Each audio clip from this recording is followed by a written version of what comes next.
Okay.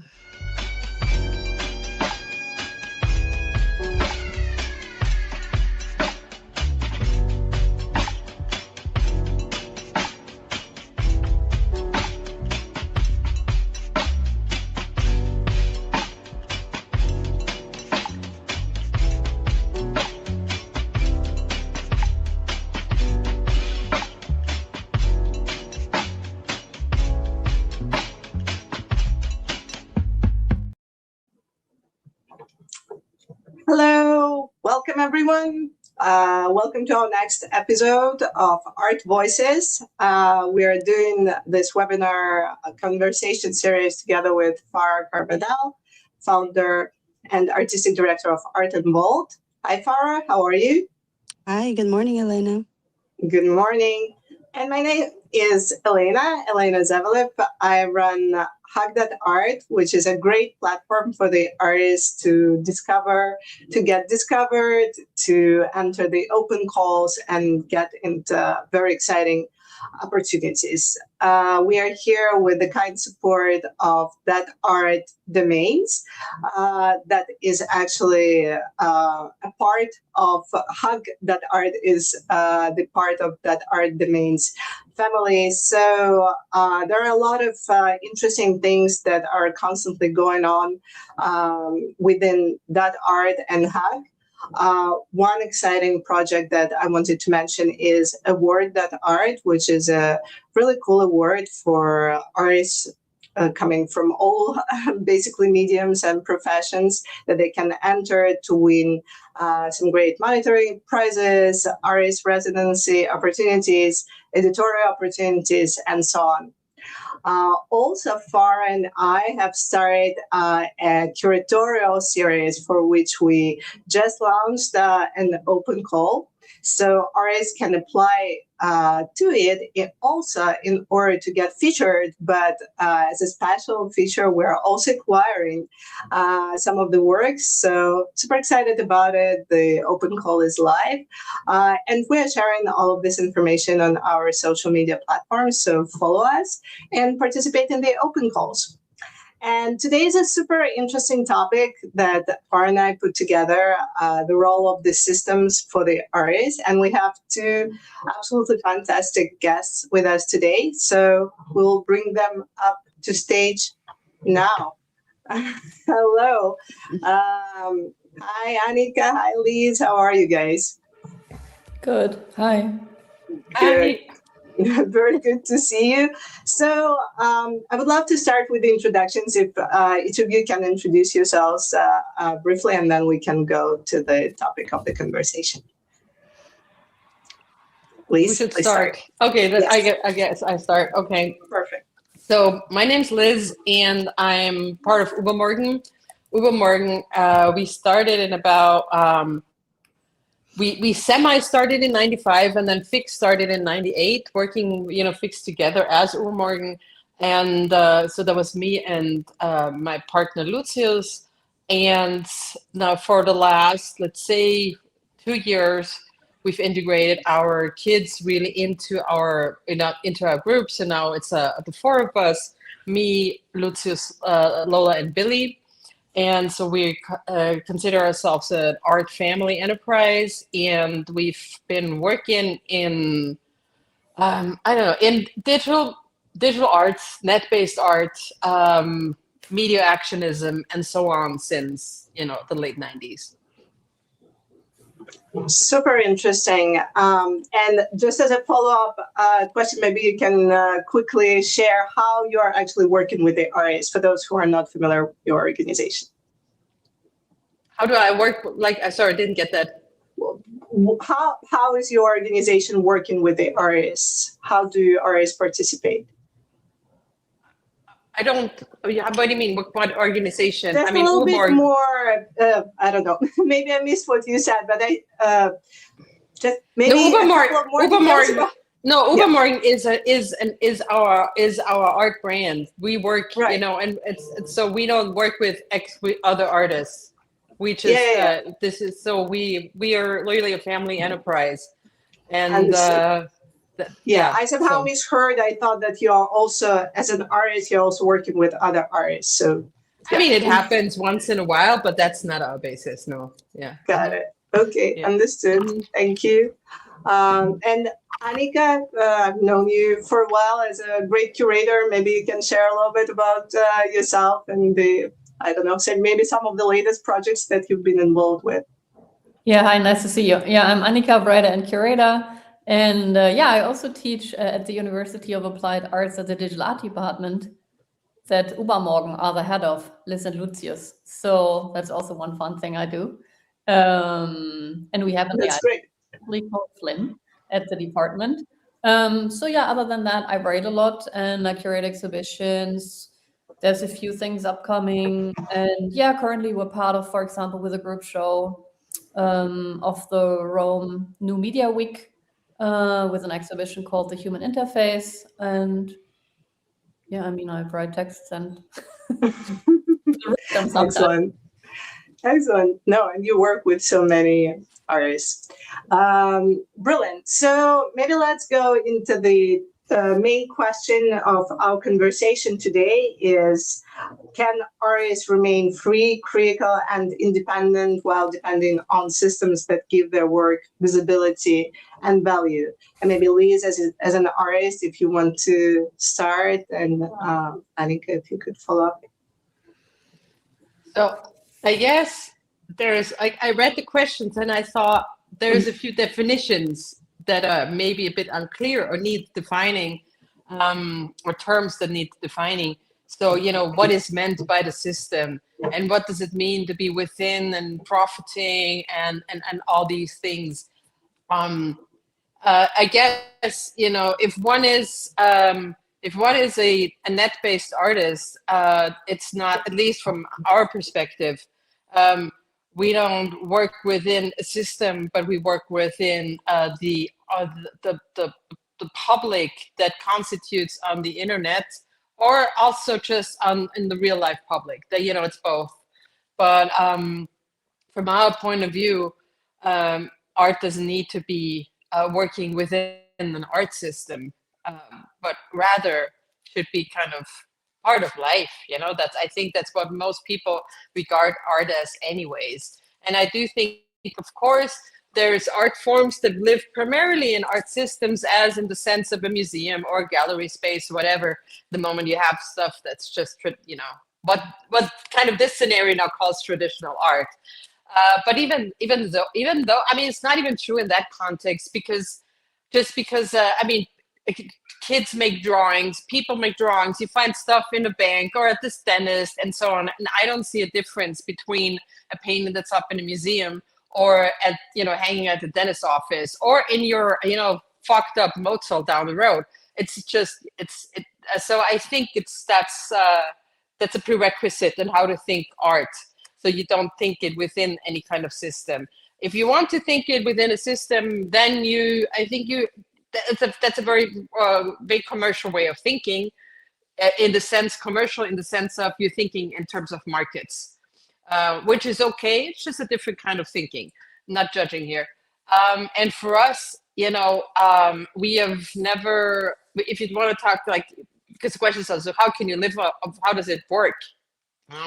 And how does life work? You gotta spend less than you get in. Right? It's like the opposite of calories, there you want to spend more than you take in, kind of. So I think one of the things that's really important, and one should benefit from if you're a digital artist, is spending less. I think that's really important. There's no need to spend enormous amounts of money on technology and equipment and all that stuff. We've been working with basically a phone and a laptop forever. We don't have a studio. We don't have employees. We don't run a studio or any fancy stuff like that.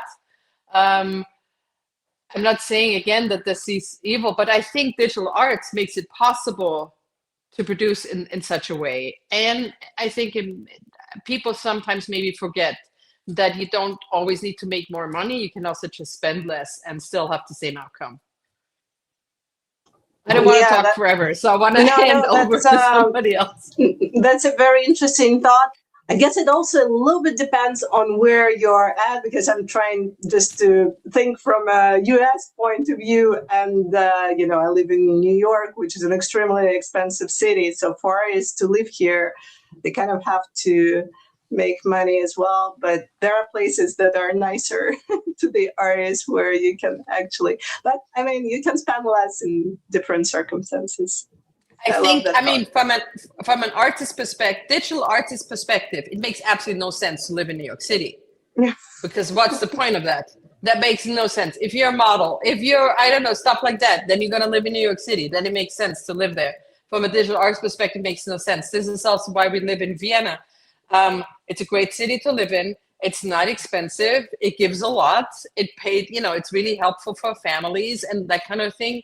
So it reduces your cost by an enormous amount. And this sounds all like so bureaucratic and so on. No, this is about 80% of life, so that's, you got to have a stable basis for stuff to work. And on the other hand, I mean, I understand that you're like focused on the States. I'm not, and I'm also not by conviction, because I think it's a bit problematic to be focused on the States in the thinking process at this moment in time. And so, income is something that you generate. I think if you're smart as an artist, you generate it from stuff that, from group shows where museums pay you, from stuff that you sell yourselves, from sponsorship, from third parties, but also from, grants that you get from the state, and primarily from the state, and preferably not from private bodies. And also a lot from doing talks. For example, we've had years where we made 50% from doing talks and workshops and stuff like that. Mm-hmm. So I think from an artist perspective, and it's not an artist perspective, the general like entrepreneurial perspective, if you put yourself only into kind of into an aquarium of only art system itself in one country. We also have, for example, we have 3 citizenships: U.S. American, Swiss, and Austrian, which gives you the ability to kind of tap into more pots. You got to be able to really travel. You got to be able to settle where it makes sense, and you got to put the art first, or at least to the same level as family, and not like, oh, I want to be cool. Then suddenly it's really possible. I tell this to our students as well. It depends on where you want to go, and then you got to make the right decisions. But I don't think it's a good idea to struggle really hard, in order to make it in a place where it's expensive. What's the point of that? I wouldn't understand that. I would not understand that. Yeah. Unless the circumstances make you, but yeah. Cool. Annika, please share some of your thoughts. Yeah, happy to. I guess the interesting part also about UBERMORGEN is that you started in the 90s, when there was net art, you used the internet and so on and so on. But let's get into that in a moment. So when I studied art history. Today I would study, law. I wouldn't do it again. So I studied art history and German literature in Heidelberg. And around 2006, we were a bit naive as students and decided, we want to publish basically an art magazine. And that we need to publish the text by our fellow students and so on. So we've done that. And then, you need to learn how to run a magazine, how printing works, distribution, and all of these things. Then we decided to do a peer review online. Then we turned it into a blog. I was editor-in-chief the whole time. And the interesting part, I studied, and I thought I needed to have a PhD. Because I always wanted to be a writer. And back then it was like, okay, you have to write a PhD. There's only very few jobs at newspapers if you want to be an art critic. And if you want one of those jobs, you basically need a PhD. I thought, okay, that's what I have to do. Then it was the year 2011. I was with a fellowship in Paris at the German institution for the history of art. I know what it's called in French. I hope that was an appropriate translation to English. But yeah, I was there, and around that time, that was in 2011, Instagram was sort of new. Instagram launched October 2010, and that was 2011 summer, and I've been active on Instagram. I found it quite interesting, and I thought, wow, this is something that will have a massive impact on everything that happens. And I found that so much more interesting thinking about Instagram. And back then, photographers were using it, and everybody was speaking about filters and how it changed the history of, I don't know what, or in general, influence photography. And people were mad because people were taking selfies and, photographing their food. People are discussing AI slop these days. And back then it was like selfies are going to be the end of the world somehow. It was fun. And the interesting part is, I quickly figured that I don't need a PhD because we had the magazine, we published ourselves, and that was Instagram, and that opened new career paths that were not traditional, right? And we had our audience, right? I mean, we also could get in touch with newspapers, interview journalists, learn from them. We had so many opportunities to do things, and then things just kept happening to me, right? People approach me, do you want to do this? Do you want to do that? So in the end, I never had to worry, just because I was on the internet early, right? Or not early, I mean, Liz was a lot earlier, but I think that also, and especially these days, works for artists, right? Yes, you can go to an art school, and both of us teach at an art school. Liz is even the head of the department, together with Lucius, and I guess both of us openly speak with students about this, right? Which kind of opportunities there are these days. And in my last class, or the second 2 semesters, I really spoke with them also, how to be an artist online, how to be an artist in the age of AI slop. We really discussed this. And I guess it opens a lot of opportunities that you don't have to go the very traditional path of you go to an art school, then if you're lucky, a gallery picks you up, then a few years later, a bigger gallery picks you up, and so on and so on.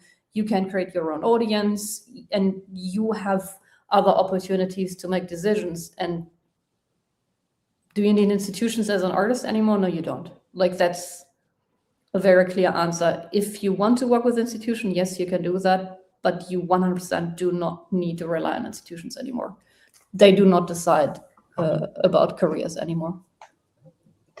Thank you, Annika. And just to follow up on that, can you go a little bit further? What would be an advantage for an artist to work with an institution, a gallery, to participate in the auction sales versus, or I guess that's a little different, but in any case, what would be an advantage for someone to be working with this within this system versus not?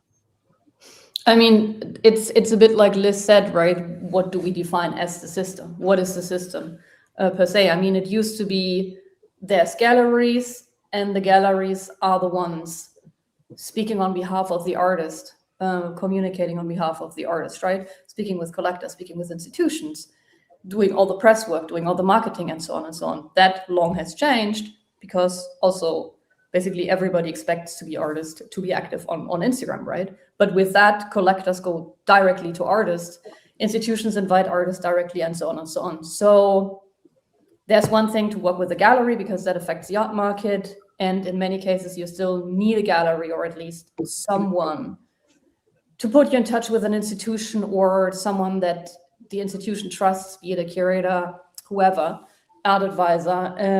But yeah, I mean, as an artist, you very likely will not be able to do everything on your own. You need someone to invite you to exhibitions. Of course, you can set up exhibitions for yourself, right? You can rent a space, put on a show, and so on and so on. You can do all of that.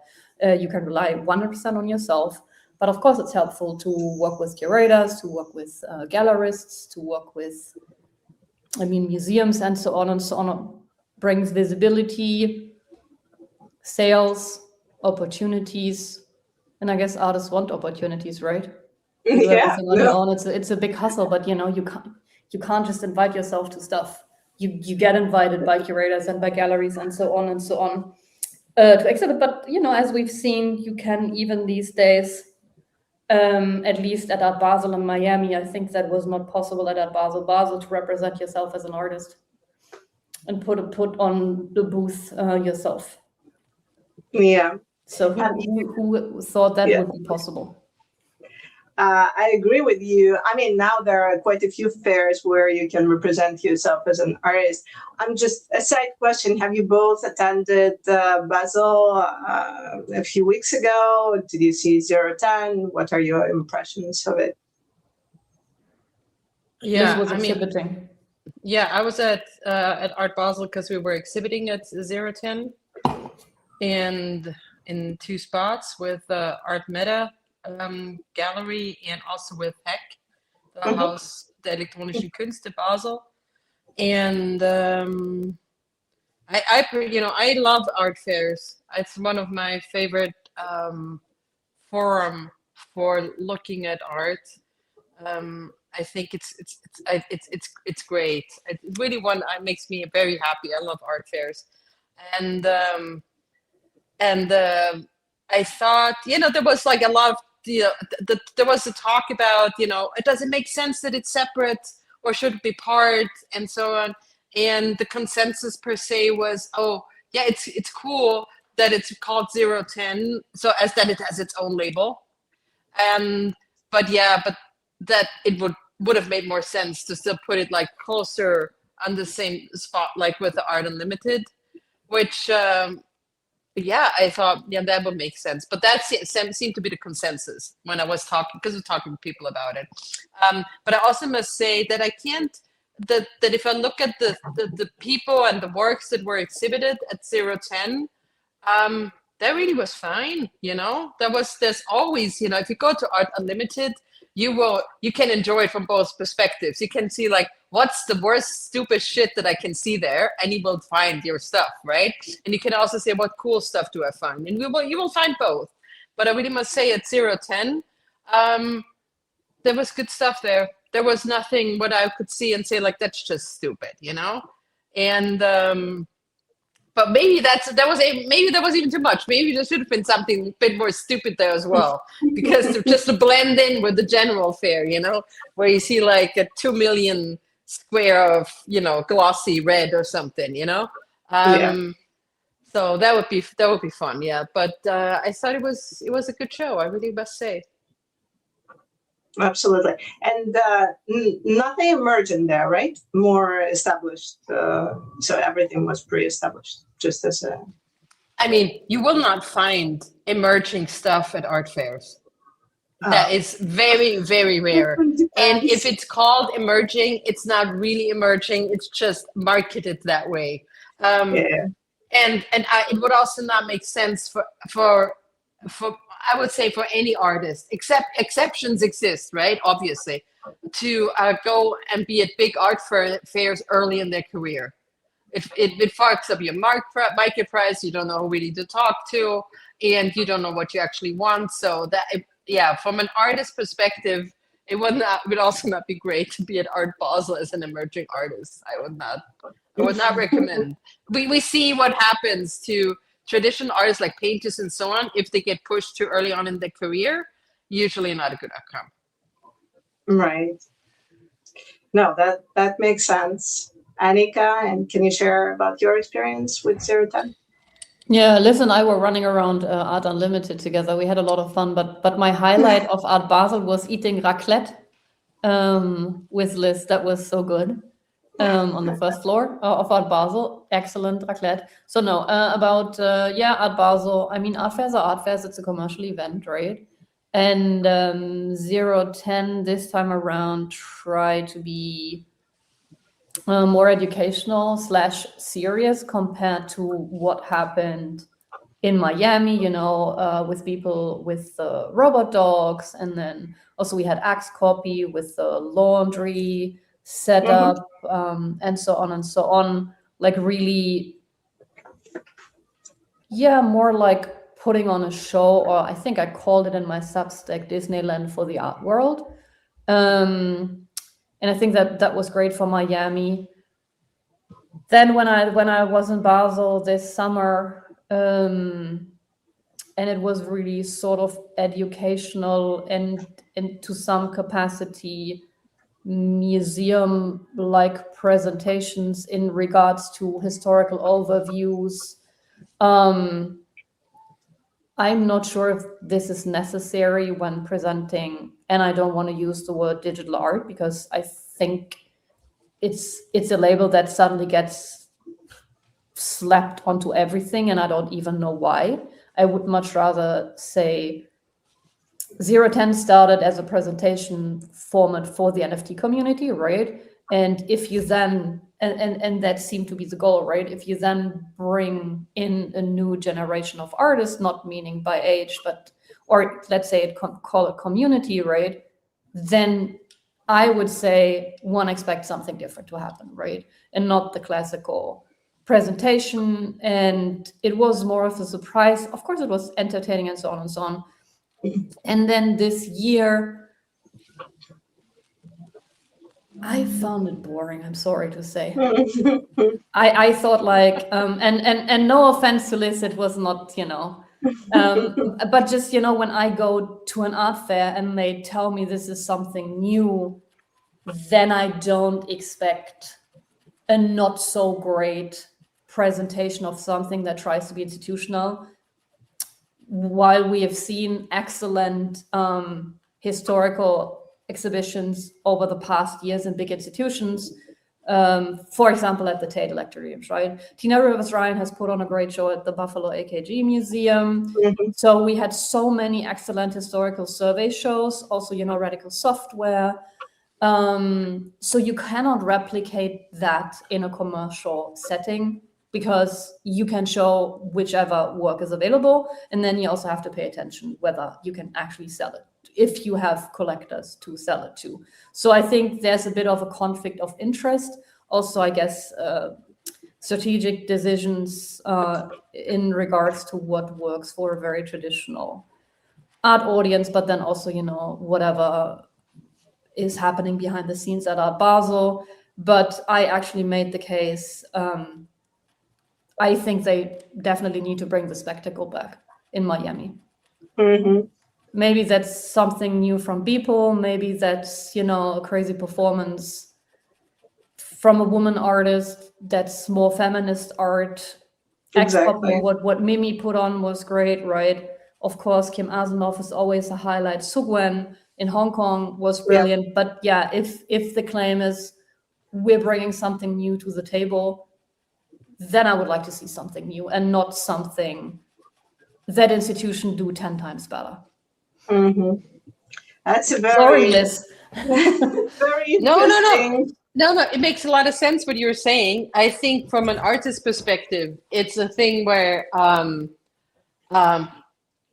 it doesn't make a lot of, the spectacle is not necessarily something that's easily, from our perspective, we could never do an UBERMORGEN spectacle at Art Basel, no matter if it's in Miami or because that's way too intense. They wouldn't be able to deal with that, and not because they're like wimps or anything, but that really does not work. It's just for legal reasons would not work probably. And I understand. Yeah, so art for Miami, obviously you can do a circus. That makes a lot of sense. But from Art Basel, Basel position. What are you going to do, a circus in Basel? No, that's way too conservative there. And I think you cannot compare a museum show at all to what you're doing at an art fair, because people really, they need that. It's such a slow moment. And if I look back, maybe 15 years ago, and when Rafael Lozano Hemmer was showing a lot of similar work that he's showing now at art fairs, it was really important because he does like this work that's very concentrated on the media itself, and it's not content heavy, as in you need to understand where the person is coming from as well, and so on. And you look at the people, how they look at it. To them, it's something incredibly new. Interfaces that work with little wooden blocks and stuff like that. And it's not just playful. For them, it's, for an audience, it's actually challenging. and audiences at art fairs are so conservative, and but that's fine, you know.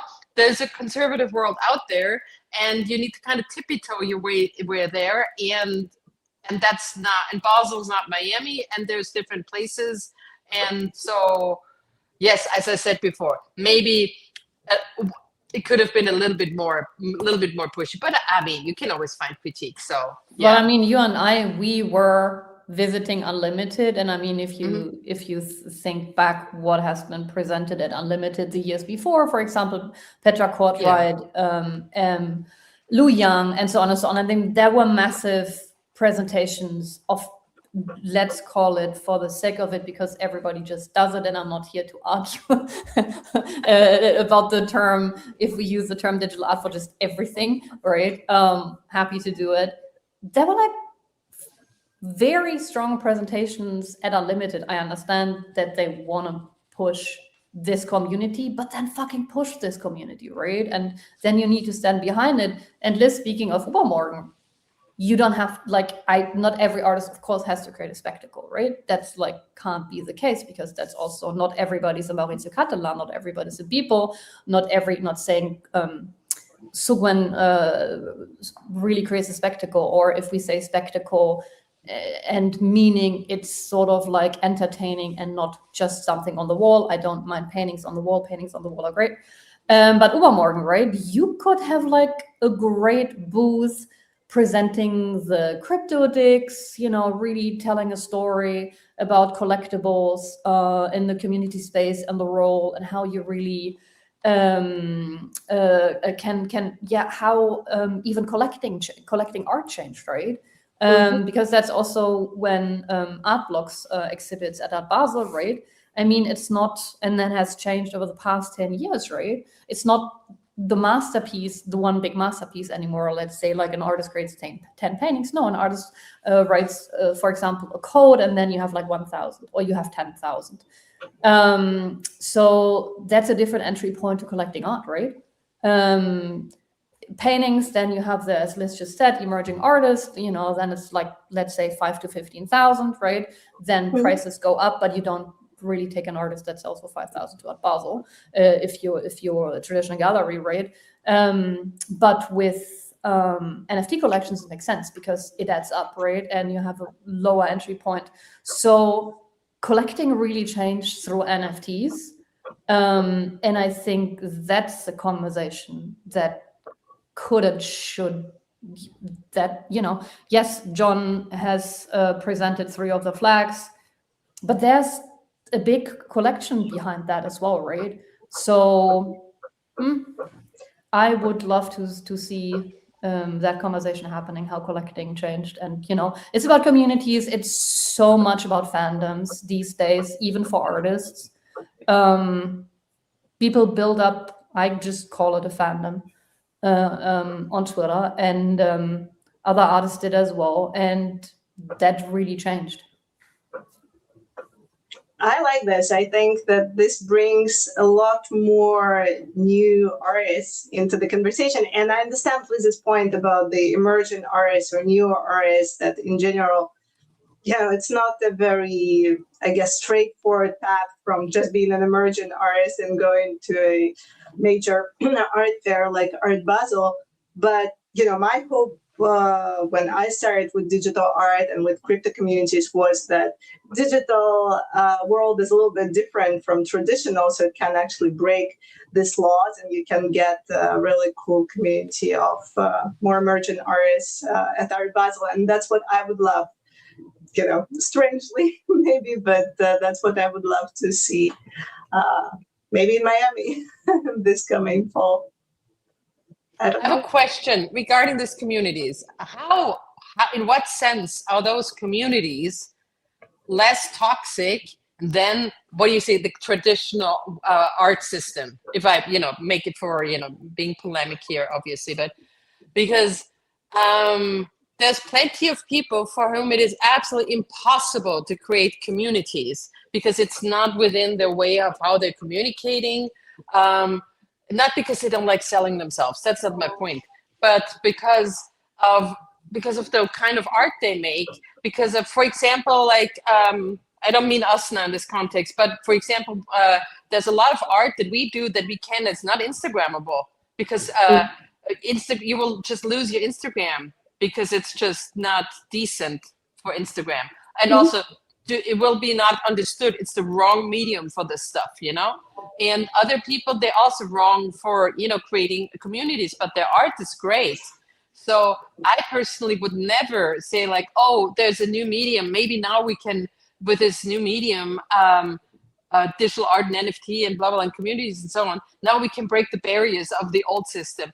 I think that's not how anything works. I mean, I understand the romantic notion, but you know, I remember, you know, in '95 there was also people who were like, and now with the internet, then we're gonna solve world problems. Or right now, Americans found out, oh my God, with the football and the World Cup, we can solve world peace, you know? And it's like, no, you can't. It happens every 4 years, or it still happen. And the internet also doesn't solve problems. It's just, you know, it's a patriarchy that creates problems. And if you want to kind of end that, you know, you just got to end men, you know, in whatever way you seem, you know, fitting. And which has a lot to do with Art Basel, because they do have quite an issue, because all the people, all that are running stuff there in Art Basel are men. And I don't care if they're actually also very talented. I'm sure they're very talented, you know, because otherwise, you know, or not, whatever, it doesn't really matter. You know, that's life. That's fine. Not everybody needs to be so talented to be good for a job. Sometimes you also really fit into the group and all that. But I mean, come on. The NFT world is full of bros. It's not this thing we're starting a new era and then we're gonna be good. That's not the you know, as long as we don't kind of kick patriarchy in its ball sack, that's not gonna end.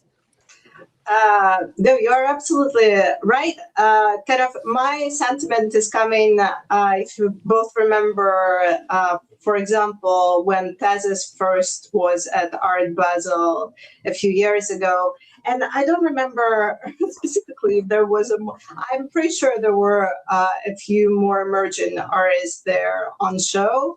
I mean, Tezes was there for a couple of years. The first year was great, I felt, with, you know, being the part of the main show and having a conference inside. So that was, I felt like it was a breakthrough. That was a breakthrough moment for me. Unfortunately, you know, I didn't go too far from there. But, you know, I think there is still a chance. And, you know, I'm not, it's not my job to fight patriarchy, but I'm trying to do it, you know. I think there are so many, I don't want to sound very cliche, but, you know, we are here. And I think there is a place for a different kind of art. In a more mainstream space, and I understand everything, you know, not safe for work and things like that. That's fine, you know. There are different kinds of art, and that's great. That's what makes art and great, and you know. But I think there are ways to make, you know, to make a breakthrough for the artists. I hope there is. May I quickly say something? Of course. I mean, the interesting part that, of course, NFTs are not going to change the art world and so on and so on. But what I've tried to set, and maybe I haven't done a good job at that, the internet and then, you know, social media and then NFTs and then AI, it disrupts things, right? Because it makes different careers possible. That's the one thing I've tried to explain, right? I always wanted to be a writer. I knew that when I was a kid, I wanted to write. And I thought I have to study, I have to write a PhD, I have to get a job at a newspaper. I thought that's the only thing that's possible. Or actually, I never wanted to be a curator. I figured that out quickly. Curator meaning working in a museum and in an institution, because that's like so slow. Everything takes like so long. And I'm not the kind of person that starts working on something now and then puts it on show in like 5 years. I would be like bored to death. I more have like a border collie kind of brain, if you know. I always need, new things to happen, new challenges, new things that I can think about. And social media, then NFTs, and then AI made it possible for people to have different kind of careers, right? I can be a curator, I can be a writer without having a job at a newspaper or work in an institution. Both I don't want to do, right?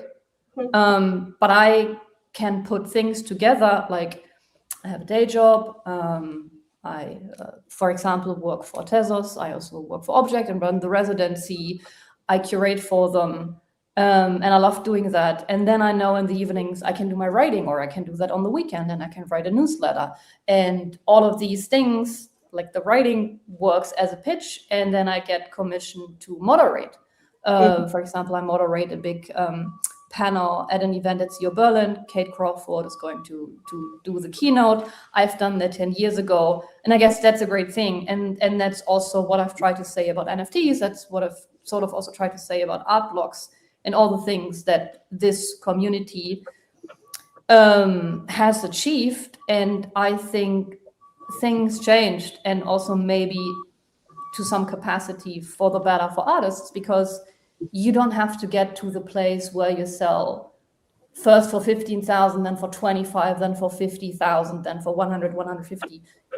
That's not the case. You can just, for example, create work that people can, I don't know, buy for like $33 versus selling for. We have super affordable collections by artists on Tezos. Una, for example, we've done, I said to Trevor Paglen, dude, like if you boys don't put on the spectacle at Art Basel, then us girls have to do it. So it was more like a joke, right? But actually maybe also not.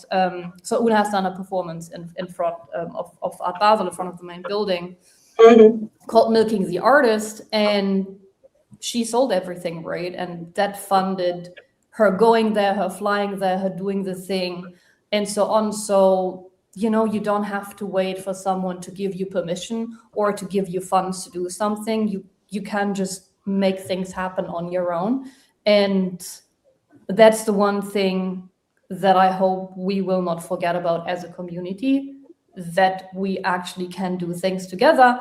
And going back to the patriarchy, I think, and I know that some people laugh about me because I am a big fan of Taylor Swift. And that's not so much for the music, even though the music is a big part. But if you look at her, she's an extremely smart businesswoman. And she has also done that, a lot of that, or maybe most of it through, social media and building her own brand and so on, right? So I think it's possible to override the patriarchy in a way. And I hope we don't go back to these are the old school powerhouses and forget about what we've built together. So I hope that doesn't happen with Art Basel, because at some point it was like, oh yeah, the auction houses are going to be the saviors of NFTs. Like that didn't happen. Art fairs are not going to save NFTs or digital art, right? But I think a combination of everything that's out there and then also what we've built together. And we don't need, yes, we can work with them. It's great to put on shows and big institutions, but it's not that you still need that one patriarch, big name curator to make or break your career. That's simply not the case anymore. You, as an artist, you can do things on your own, and then these guys come to you because you've already achieved something. This resonates a lot with me. I really hope that's the case. I don't know, Liz, what you think? Well, I mean, I'm really just coming from the artist perspective, You always got to bear in mind that working with galleries in the traditional sense, the 50-50 split, doesn't make sense for most artists because it's bad math, bad business. You can get a prize, you can get an award, you can get a stipend, which in most countries will not carry any income tax because, it's not a barter thing. So that's, I mean, you just, got to think that way. Also, again, it's great for people who go to an art fair to see emerging artists. It sucks for an emerging artist because it means you're getting pinpoint to whatever you're doing. And next time you want to do something else, they're like, no, we don't want that. Working with a gallery when you're an emerging artist is a pain in the ass in the end. Of course it's helpful, but it's also pain in the ass. And I also, coming from a Central European perspective here, I think it's very important that countries, and especially like a country like Austria, they have a lot of art funding. And I think it's extremely important that countries, the state and the cities fund art and culture to a huge amount. You cannot overfund art and culture. It's impossible. Just also like in sports, of course, I don't mean funding in the sense you build a new stadium, and that's sometimes necessary, but I mean funding so kids can do sports, teenagers can do sports, and the same is true for art and culture, because it's like that oxymoronic kind of situation that people, once you have like a kid or a kid of a friend of yours, it's like, so what is he studying? And like, oh, they're going to go study art, and like, oh, that's too bad, they'll never make money. On the other hand, what are those fucking, conservative people doing on the weekends? They're going to the opera, they're going to see that museum show, because that's the thing, the culture, the art, that's the thing. So weirdly, it's this notion in society all around the globe, usually in most societies, that artists are dubious, but the art is very important. So that doesn't work out. So I think it's important to regard yourself as an artist as something that's very important, not in a narcissistic sense, but really in a social sense. It's really art and culture and sports are such a glue and a cohesive element to society that we would not be able to exist without it. Remember, like during Corona, what did people miss? They miss people going, to sports and theater and art and culture things, because that's the thing that you do together, and of course, and getting coffee. And so I think it's horrible that in the US there is no public funding for the arts, because there ain't. And terms like not safe for work is disastrous. I live in a society where there's no such thing as not safe for work. It doesn't exist. It's fine. There's, what do you mean? What do you mean a disclaimer? There's nothing bad in the naked body, obviously there's, and it's very important to not get our brains rewashed and so on. And of course, the world is getting a lot more right and more, it's not getting more conservative. It's getting more right wing. It's getting more fascist. And it's not like we're going to stop it now. No. It's going to get worse. And I think it's sometimes a bit, I also like going back to the NFT stuff. I fucking love NFTs, I love, because you can just, also like from artists like us, where it's very often people want us to do projects, it's going to be big projects and blah, blah, blah. It's just great very often, but sometimes you also want to do just stuff. And I really love that about doing NFTs. We can just do something, no questions asked, if you don't want it, don't look at it, don't buy it, fuck off, And I think that's really great. But I would really like to see artists, especially if it's about emerging artists, to just have way more self-confidence in themselves as being important, and not like us also, like we never relied on, oh, we need to find this gallery, we need to find this curator who supports us. Fuck that shit. It's not necessary. There's plenty of people out there who are good at their job, and some of them are assholes, and it doesn't matter. Because you can work with an asshole curator in the meantime, because they're good for that audience. You work with a curator that's really sweet for a different audience, and you work with an intellectual curator for a different audience again. And over time, you will establish friendships with curators, and it's not a thing that's toxic, because it's really a thing we go like, oh, this curator, for example, with me, like Christian Paul, for example, we've been working from, Whitney, and we've been working with her for again and again and again, and she really understands our work, and it's great to work with her. So that's why we keep on working with her, not because she's important. That's not the reason. No, because we enjoy it. And, and I think in the end, it's so important if you do a job like an artist that you actually enjoy it, because that's the number one reason that's awesome about being artist is that you have an enormous amount of freedom on what you kind of what topics you work on, how you work in it, where you work in it, and what your lifestyle is. And if you don't enjoy that kind of freedom, you might as well stop being an artist and just make money in marketing, you know? And That makes sense. yeah, I think that's really important. You gotta really go to the max with being an artist, because in the end, that's also what other people do find awesome. Because everyone, even the most conservative people, understand the concept of freedom. I love that. I think that's great. Thank you, Liz, for these remarks. And I think, we had all these questions about communities and social media and what the emerging artists should do, but I think you kind of covered all of it in a way. And I just see a comment that I wanted to put on stage. Yeah. Just to give us some compliment, to give you guys some compliment. So, I mean, it's been really fascinating to talk to both of you and to meet you face to face a little bit. Liz haven't done that yet. So, really eye-opening. And Annika, really great to see you again. Are you planning to come to Miami for Art Basel at all? Any plans? Yeah. Do you know if I you're going to think be so. fitting yet, please, or at 010? Anything? Any scoop there? I can't travel to the US. It's not legally possible, so Okay. I'm not coming to Miami.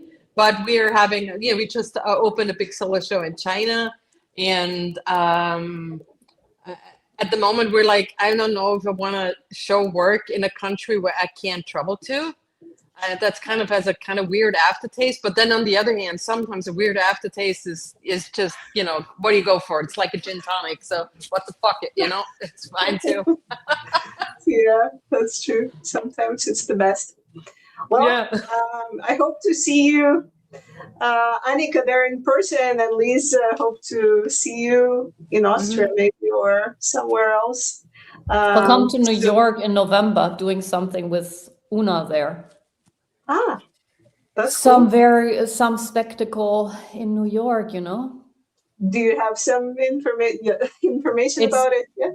No, then it wouldn't be a surprise spectacle, right? I mean, we'll inform all of you beforehand, but Yes. had a very exciting call yesterday late at night with Una, and it's going to be fun. That I know. I am very November. yes. I've seen some of Una performances, so I would love to be there. Yeah. And I'm sure our audience in New York would love to see that as well. So we'll make sure to somehow at least promote it, even in a subtle way. Well, thank you both again. It's been great. Thank you, Farrah, so much for helping to organize that. We're doing the next one next week, next Thursday, the same time. And I hope we'll be in touch with both of you, maybe for another conversation or a project together. It's been really fun. Thank you. Thank you so much. Thank you. Bye. Bye. Bye. Bye.